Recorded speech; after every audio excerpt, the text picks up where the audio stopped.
அகிலத்தின் அன்பான சொந்தங்களுக்கு இணைய வணக்கம். மீண்டும் காலையினூடாக இணைந்திருக்கின்றோம். ஈரான் அமெரிக்கா இடையிலான மோதல் உச்சமடைந்துள்ள சூழ்நிலையில் பாகிஸ்தானுடைய இராணுவ தளபதி அவசரமாக ஈரானை சென்றடைந்திருக்கின்றார். அடுத்த சுற்று பேச்சுவார்த்தைகள் தொடர்பாக நடவடிக்கைகள் ஆரம்பிக்கப்பட்டிருப்பதாக செய்திகள் வெளியான போதும் போர்க்களத்தில் பதற்றம் மிக கடுமையாகவே காணப்படுகின்றது. ஈரான் மீதான துறைமுகங்களின் முற்றுகையை அமெரிக்கா நீக்காது விட்டால் அடுத்த சில நாட்களில் செங்கடலையும் முற்றாக முடக்கப் போகின்றோம். ஹார்முஸ் மட்டுமல்ல, செங்கடலும் முற்றாக முடங்கு நிலை ஏற்படும் என ஈரானுடைய ஐஆர்ஜிசி இன்று பகிரங்கமான ஒரு அறிவிப்பை விட்டு உலகை ஆதரவு வைத்திருக்கின்றார்கள். பிரிட்டன் மீண்டும் அமெரிக்காவுக்கு எதிரான மிக கடுமையான நிலைப்பாட்டை உறுதிப்படுத்தி இருக்கின்றார்கள். இத்தாலி ட்ரம்பினுடைய நடவடிக்கைகளுக்கு மிக கடுமையான கண்டனத்தை வெளியிட்டிருக்கின்றார்கள். இந்த நிலையில் பிராந்தியத்திலும் உலகிலும் நடைபெற்ற மிக முக்கியமான பிந்திய சம்பவங்களை இந்த காணொளியில் பார்க்கலாம்.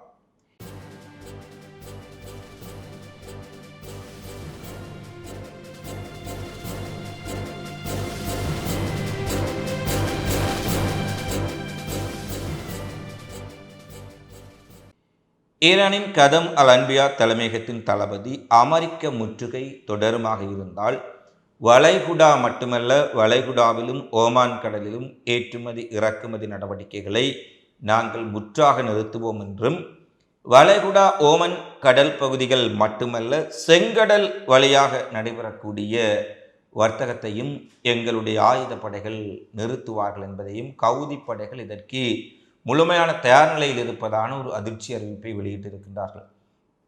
ஏனெனில் ஏற்கனவே இந்த கர்முஸ் ஜலச்சந்தியில் ஏற்பட்ட பிணக்குகள், ஹார்மோஸ் ஜலச்சந்தி முற்றுகையே உலகம் தாங்க முடியாமல் இருக்கின்றது. எண்ணெய் விலைகள் மிகப்பெரிய அளவில் உயர்வடைந்து விட்டன. பங்கு சந்தைகள் சரிந்து விட்டது. ஏறக்குறைய உலகம் மிகப்பெரிய ஒரு பொருளாதார பேரழிவுக்குள் சிக்கியிருக்கின்றது என்னும் அளவுக்கு ஈரான் இந்த ஹார்மோஸ் ஜலச்சந்தியில் ஏற்படுத்திய முற்றுகை என்பது மிகப்பெரிய தாக்கங்களை உலகம் முழுவதும் ஏற்படுத்தியுள்ளது. இந்த நிலையில் செங்கடலும் முற்றாக முடக்கப்பட்டு விட்டால் ஏறக்குறைய உலகின் 30% இந்த ஹார்மோஸ் ஜலச்சந்தியினூடாகவும் செங்கடலினூடாகவே உலகின் ஏற்றுமதி இறக்குமதி வர்த்தகம் இடம்பெறுகின்றது. ஏற்கனவே மிகப்பெரிய சிக்கலில் ஹார்மோஸ் ஜலச்சந்தி சிக்கி இருக்கும் நிலையில் செங்கடலும் முற்றாக கவுதி படைகளால் முடக்கப்பட்டால் அது மிகப்பெரிய பேரழிவை பொருளாதார ரீதியில் உலக நாடுகளுக்கு ஏற்படுத்தும் என்பதில் எந்த மாற்று கருத்தும் இல்லை. எண்ணெயினுடைய விலை இன்னும் பல மடங்கில் உயர்வடையலாம். கச்சா எண்ணெயினுடைய விநியோகம் என்பது மிகப்பெரிய சிக்கலுக்குள்ளாகலாம். எனவே அமெரிக்கா எங்களுடைய முற்றுகை, எங்கள் துறைமுகங்கள், எங்கள் கடல் பகுதிகள் மீதான முற்றுகையை நீக்காவிட்டால் அனைத்து கடல்களையும் முடக்கப் போகின்றோம் என்று ஐஆர்ஜிசி ஒரு அதிரடியான அறிவிப்பை விடுத்திருக்கின்றார்கள்.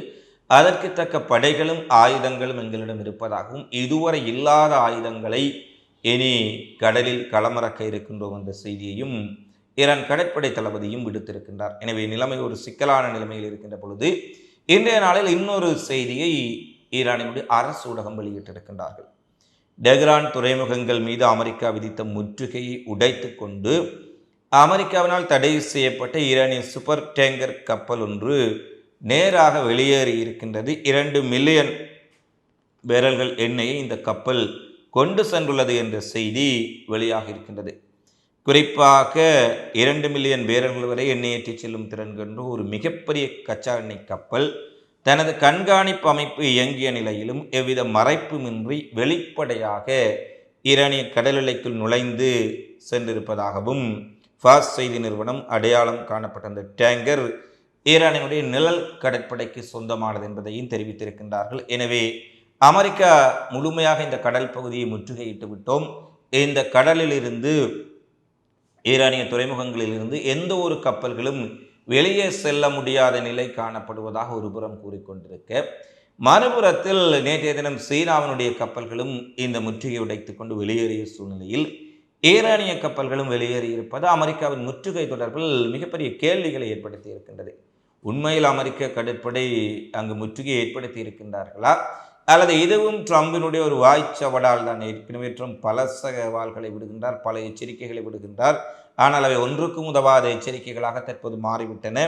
அதுபோன்ற ஒரு செயற்பாடா என்பதும் ஒரு மிகப்பெரிய கேள்விக்குறி.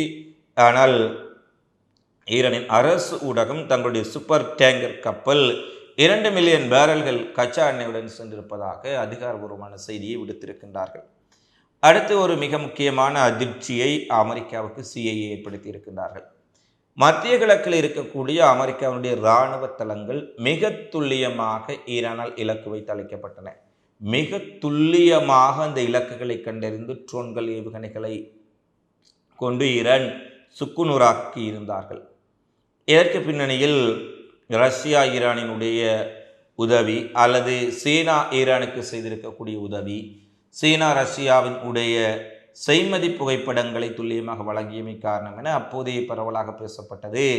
நிச்சயமாக இந்த இடங்களை இலக்கு வைப்பதற்கு ரஷ்யா சீனாவின் உதவிகள் இருந்திருக்கலாம், இருந்தது, இல்லை என்றெல்லாம் பல ஊகங்கள் வாத பிரதிவாதங்கள் நடைபெற்ற சூழ்நிலையில் இன்று அமெரிக்க CIA மேற்கோள் காட்டி வாஷிங்டன் டைம்ஸ் ஒரு செய்தியை வெளியிட்டிருக்கின்றார்கள். இது நிச்சயமாக அமெரிக்காவுக்கு அதிர்ச்சியை கொடுத்திருக்கும்.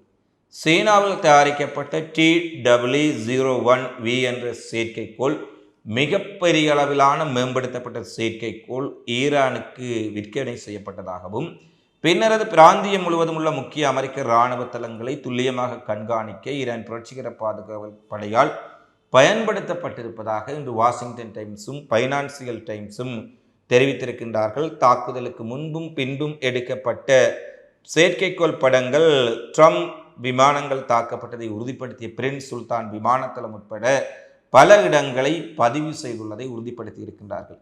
Jordan, Bahrain, Iraq, Saudi Arabia, ஐக்கிய அரபு எமிரேட்ஸ் முதல் அத்தனை தளங்களும் இந்த செயற்கைக்கோள் ஊடாகவே கண்காணிக்கப்பட்டதாகவும், இது ஈரானுக்கென்றே மேம்படுத்தப்பட்டு மிகப்பெரிய அளவில் சென்சார்கள் அடங்கிய ஒரு செயற்கைக்கோளாக வடிவமைக்கப்பட்டதாகவும், இந்த கண்காணிப்பு செயற்கைக்கோள் ஈரானுக்கு சீனாவால் விற்பனை செய்யப்பட்ட விடயத்தை பைனான்சியல் டைம்ஸ் 100% உறுதிப்படுத்தி இருக்கின்றார்கள். எனவே இந்த அமெரிக்க தளங்களை சுக்குநூறாக்கிய சம்பவத்தில் சீனாவினுடைய தொழில்நுட்ப உதவிகள் ஈரானுக்கு கிடைத்திருக்கின்றன. வெளியே ஈரானுக்கு உதவி செய்யவில்லை, ஈரான் போரில் நாங்கள் ஈடுபடவில்லை என்று சீனாவும் ரஷ்யாவும் கருத்துக்களை வெளியிட்டாலும் கூட பின்னணியில் ஈரானுக்கு சில உதவிகளை செய்திருக்கின்றார்கள். அவை மிகப்பெரிய அளவில் போர்க்களத்தில் ஈரானுக்கு உதவி இருக்கின்றது என்ற செய்தியை இன்று அமெரிக்கா வெளியிடுகின்றார்கள். ஏற்கனவே அமெரிக்க அதிபர் ட்ரம்ப் இன்று சீனா இனி ஈரானுக்கு ஆயுதங்கள் அனுப்பப் போவதில்லை என்று தன்னிடம் உறுதியளித்திருப்பதாக வழக்கம் போன்ற தன்னுடைய ட்விட்டர் பதிவில் பில்டப் செய்து கொண்டிருக்கின்ற பொழுது இந்த புலனாய்வு தகவலை வெளியிட்டு ட்ரம்பினுடைய மூக்கை உடைத்திருக்கின்றன அமெரிக்க ஊடகங்களே. ஏனெனில் சீன அதிபரிடம் பேசிவிட்டேன், அவர் ஈரானுக்கு உதவவில்லை, அமெரிக்க நட்பை விரும்புகின்றோம், நாங்கள் இணையப் போகின்றோம், கட்டியணைக்கப் போகின்றோம், நான் பீஜிங் செல்லப் போகின்றேன் என்றெல்லாம் ட்ரம்ப் புலம்பி தள்ளியிருந்தார். அவருடைய ட்விட்டர் பதிவு வெளியாக சில நிமிடங்களிலேயே இந்த உறுதிப்படுத்தப்பட்ட செய்திகள் வந்திருக்கின்றது. சீனாவினுடைய செயற்கைக்கோள் ஈரானுக்கு விற்பனை செய்யப்பட்டிருக்கின்றது. மிக துல்லியமாக அமெரிக்க தளங்கள் தாக்கியளிக்கப்பட்டமைக்கு இந்த செயற்கைக்கோள் தான் காரணம் என்பதையும் தெளிவுபடுத்தி இருக்கின்றார்கள். எனவே மீண்டும் அமெரிக்காவை சீனா முட்டாளாக்கி இருக்கின்றது. அமெரிக்காவிலே ட்ரம்பை முட்டாளாக்கி இருக்கின்றார்கள். ட்ரம்ப் சீனாவுடன் இணைந்து விட்டோம், ஈரானும் சீனாவும் பிரிந்து விட்டன என்பது போல தன் பங்குக்கு சமூக வலைத்தளங்களில் புலம்பிக் கொண்டிருக்கின்றார். ஈரான் சொன்னதை போல இவருடைய போர் சமூக வலைத்தளங்களில் சோசியல் மீடியாவில் மட்டும்தான் வெற்றி பெற்று கொண்டிருப்பதாகவே பார்க்கக்கூடியதாக இருக்கின்றது.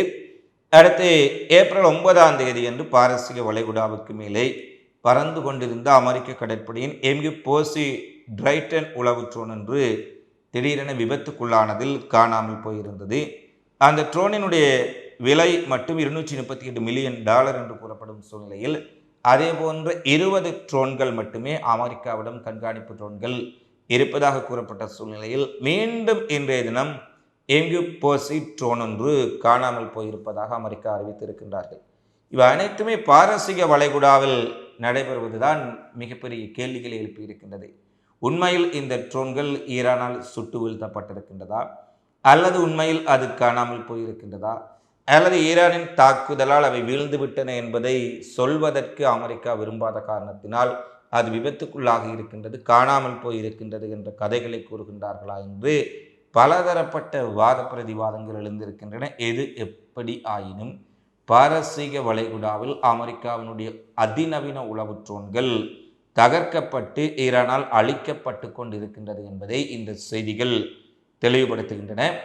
அடுத்து ஸ்பெயினினுடைய அதிபர் பெட்ரோ சான்சஸ், அவரை பற்றி குறிப்பிட தேவையில்லை.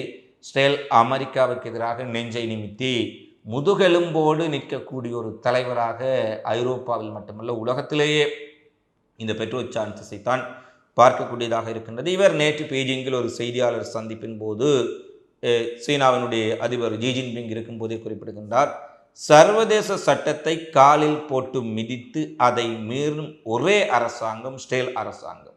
இவர்கள் முற்று முழுதாக சர்வதேச சட்டங்களுக்கும் மனிதாபிமான சட்டங்களுக்கும் எதிராக இருக்கின்றார்கள். இதை சரி செய்வதற்கு சீனாவை தவிர வேறு யாரையும் நம்மால் கண்டுபிடிக்க முடியாது என்று சீனாவுக்கு ஒரு மிகப்பெரிய புகழாரம் சூட்டி இருக்கின்றார். ஏனெனில் அமெரிக்காவை எதிர்த்து நிற்கக்கூடிய நாடுகள் தற்போதுள்ள சூழ்நிலையில் ரஷ்யா, சீனா. ரஷ்யா உக்ரைன் மோதலில் ஐரோப்பாவுடன் மிகப்பெரிய பகையாளியாக மாறிவிட்டார்கள். எனவே ஸ்பெயின் ரஷ்யாவை விடுத்து, சீனாவுடன் ஏற்கனவே அமெரிக்க அதிபர் ட்ரம்ப் ஸ்பெயினுக்கு பல மிரட்டல்களை விடுத்தும் அவர்கள் ட்ரம்பினுடைய மிரட்டல்களை துளியும் கணக்கில் எடுக்கவில்லை. நீ வர்த்தக ஒப்பந்தங்களை ரத்து செய்தாலும் செய்யாவிட்டாலும் உனக்கு உதவி செய்ய மாட்டோம், எங்கள் நாட்டின் மீது விமானங்கள் பறக்கக்கூடாது, தளங்களை பயன்படுத்தக்கூடாது, இஸ்ரேல் செய்வது இனப்படுகொலை தான், அதை எங்கும் வந்து கூறுவோம் என்று தெளிவாக குறிப்பிட்டார்கள். இந்த நிலையில்தான் சீனாவுக்கு ஆதரவாக ஸ்பெயின் இந்த கருத்துக்களை வெளியிட்டிருப்பது மட்டுமல்ல, சீனாவுடன் பல்வேறுபட்ட வர்த்தக ஒப்பந்தங்களிலும் ஸ்பெயின் இணைந்திருப்பது அமெரிக்காவை விட்டு ஐரோப்பிய நாடுகள் ஒன்றன் பின் ஒன்றாக தள்ளிச் செல்ல ஆரம்பித்திருக்கின்றன என்பதை தெளிவாக பார்க்கக்கூடியதாக இருக்கின்றது. இந்த நடவடிக்கைகள் இதை மிக தெளிவாக காட்டுவதை நாங்கள் தொடர்ச்சியாக அவதானிக்கின்றோம். இன்றைய தினம் பிரிட்டிஷ் பிரதமர் ஸ்டார்மர் கூட குறிப்பிடுகின்றார், ட்ரம்பினுடைய இந்த மிரட்டல்கள் விரட்டல்களுக்கு நாம் ஒருபோதும் அடிபணிய மாட்டோம். இங்கிலாந்து அமெரிக்க வர்த்தக ஒப்பந்தத்திற்கு அச்சுறுத்தல் இருந்த போதிலும் கூட ஈரான் போரில் இங்கிலாந்து சேராது. ஸ்பெயின் மாறிய சொல்லிவிட்டார்கள். இந்த வர்த்தகத்தை வைத்து, வரியை வைத்து, கொடுக்கல் வாங்கலை வைத்து மிரட்டும் வேலையை நீ நிறுத்து என்று ட்ரம்புக்கு கட்டளையிடுவதைப் போலத்தான் தற்போது ஐரோப்பிய நாடுகள் துணிச்சலாக சொல்கின்றார்கள். அமெரிக்கா இங்கிலாந்து இடையிலான வர்த்தக ஒப்பந்தம் அச்சுறுத்தலுக்குள், அதை நீ நீக்குவதென்றாலும் நீக்கிவிடலாம். ஆனால் ஈரானுக்கு எதிரான போரில் ஒருபோதும் பங்காளியாக பிரிட்டன் சேரமாட்டார்கள் என்ற செய்தியை மிக தெளிவாக தற்போது பிரிட்டனும் கூறியிருக்கின்றார்கள். ஸ்பெயின், பிரிட்டன், பிரான்சினுடைய இந்த நகர்வுகள் அமெரிக்காவுக்கு எதிராக இந்த ஐரோப்பா இவ்வளவு தீவிரமாக செயற்பட ஆரம்பித்திருக்கின்றார்கள் என்பதை தெளிவுபடுத்தி இருக்கின்றது. ஹெஸ்புல்லா இன்றைய தினம் இஸ்ரேல் இராணுவத்தினுடைய தலைமையகத்தின் மீது மிகப்பெரிய அளவிலான ட்ரோன் தாக்குதலை நடத்தியிருக்கின்றார்கள். மிகப்பெரிய அளவில் நடத்தப்பட்ட இந்த ட்ரோன் தாக்குதலில் இஸ்ரேல் இராணுவத்தினுடைய தலைமையகம் மிகப்பெரிய சேதங்களை சந்தித்திருப்பதாக வடக்கு இஸ்ரேல் செய்திகள் தெரிவிக்கின்றன. இந்த தளத்தின் மீதான தாக்குதலில் இஸ்ரேல் இராணுவத்தினருக்கு பாரிய உயிரிழப்புகள் ஏற்பட்டிருக்கலாம் என்ற செய்திகளும் தற்போது வெளியாக இருக்கின்றன. எனவே லெபனான் இஸ்ரேல் பேச்சுவார்த்தை நடத்தி இருந்தாலும் கூட போரில் ஈடுபடக்கூடிய ஒரு தரப்பான ஹிஸ்புல்லாவுடன் பேச்சுவார்த்தை நடத்தும் வரை லெபனான் அரசுடன் பேச்சுவார்த்தை நடத்தி பயனில்லை என்பதையே இன்று அங்கு நடைபெறக்கூடிய மோதல்கள் கட்டியம் கூறுகின்றன. ஏனெனில் அங்கு லெபனான் அரசே ஒரு டம்மி அரசு. லெபனான் இராணுவம் சொல்ல தேவையில்லை. ஹிஸ்புல்லாவுடன் ஒப்பிடும் பொழுது அது மிகவும் பலம் குறைந்த இராணுவம். ஹிஸ்புல்லாவுடன் நேருக்கு நேர் மோதல் ஒன்று இடம்பெற்றால் லெபனான் இராணுவத்தை சில நாட்களில் ஹிஸ்புல்லா காலி பண்ணி விடுவார்கள். அப்படியான நிலையில்தான் ஹிஸ்புல்லாவை ஒழித்து கட்டுவதற்கு இஸ்ரேல் இராணுவத்துடன் லெபனான் இராணுவம் இணையலாம் என்ற செய்திகளுக்கு மத்தியில் இன்று ஹிஸ்புல்லா மிகப்பெரிய தாக்குதலை நடத்தி இருக்கின்றார்கள் இஸ்ரேலின் மீது.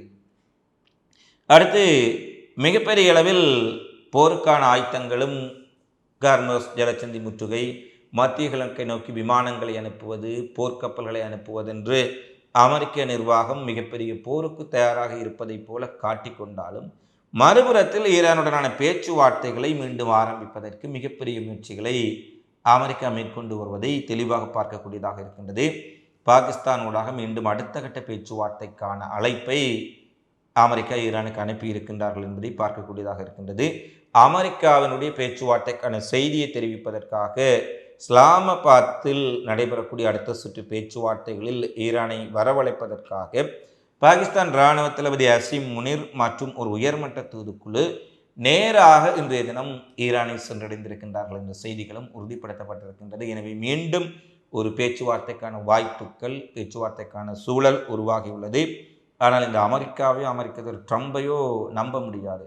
பேச்சுவார்த்தைக்கு குழுவை அனுப்புகின்றோம் என்று சொல்லிவிட்டு மறுபுறத்தில் ஈரான் மீது தாக்குதலை நடத்துவார். எனவே முழுமையாக இந்த பேச்சுவார்த்தைகள் உறுதி செய்யப்பட்ட பின்னரே இந்த செய்திகளை நாங்களும் முழுமையாக வெளியிட முடியும். ஏனெனில் ட்ரம்பை நம்பி எந்த ஒரு விடயத்தையும் செய்ய முடியாது. செய்திகள் சொல்லும்போது கூட நாங்கள் காலையில் ட்ரம்ப் இவ்வாறு சொன்னதாக ஒரு செய்தியை வெளியிட்டு விடுவோம், மதியம் அவர் வேறு விதமாக பேசியிருப்பார். பார்ப்பவர்கள் இவர்கள் இப்படி மாறி பேசுகின்றார்கள் என்று நினைக்கலாம். அது ட்ரம்பினுடைய செய்திகளை சொல்லும்போது ஏற்படக்கூடிய குழப்பம் என்பதையும் தெரிவித்துக் கொள்கின்றோம். இருந்த போதிலும் பேச்சுவார்த்தைக்கான வாய்ப்புகள் தற்போது தென்படுவதையும் பார்க்கக்கூடியதாக இருக்கின்றது. அடுத்து ட்ரம்ப் நேட்டோவிலிருந்து அமெரிக்காவை விலக்கி கொண்டாலோ அல்லது ஆதரவை குறைத்து கொண்டாலோ தற்போதுள்ள கூட்டணியை பயன்படுத்தி நேட்டோ நாடுகள் தங்களை தற்காத்து கொள்ள ஏதுவாக ஐரோப்பா மாற்று திட்டங்களை விரைவாக தயாரிக்க தொடங்கி இருப்பதாக வால் ஸ்ட்ரீட் ஜேர்னல் செய்தி வெளியிட்டிருக்கின்றார்கள். அதாவது ட்ரம்ப் எந்த நேரத்திலும் ஏற்கனவே நேட்டோ நாடுகள் மீது மிகப்பெரிய குறையை சொல்லிக் கொண்டிருக்கின்றார். ஈரான் பொருள் யாரும் உதவவில்லை, அவர்களுக்கு நான் அப்படி செய்தேன் இப்படி செய்தேன், ஆனால் அவர்கள் உதவவில்லை என்று தினமும் மைக்கிடைத்தால் புலம்புவதே வேலையாகிவிட்டது. அதைவிட ட்ரம்ப் ஒவ்வொரு நேட்டோ நாடுகளையும் மிகப்பெரிய அளவில் வசைப்பாடி வருகின்றார். இந்த நிலையில்தான் இந்த நேட்டோ நாடுகள் அமெரிக்கா இல்லாத ஒரு நேட்டோவை பலப்படுத்துவதற்கான முயற்சிகளை ஆரம்பித்து விட்டார்கள். நிச்சயமாக இந்த நேட்டோ நாடுகளினுடைய எதிர்காலத்திற்கு அமெரிக்காவில் தங்கி இருக்காத ஒரு கட்டமைப்பு அவர்களுக்கு மிகப்பெரிய அளவில் உதவும் என்பதையும் அரசியல் இராணுவ விமர்சகர்கள் தெரிவித்திருக்கின்றார்கள். தூர நோக்கோடு ஐரோப்பா செயற்பட வேண்டிய ஒரு காலம், நேட்டோ நாடுகள் அமெரிக்காவை இனியும் நம்பியிருக்கக்கூடாது என்பதையும் அவர்கள் தெளிவுபடுத்தி இருக்கின்றார்கள்.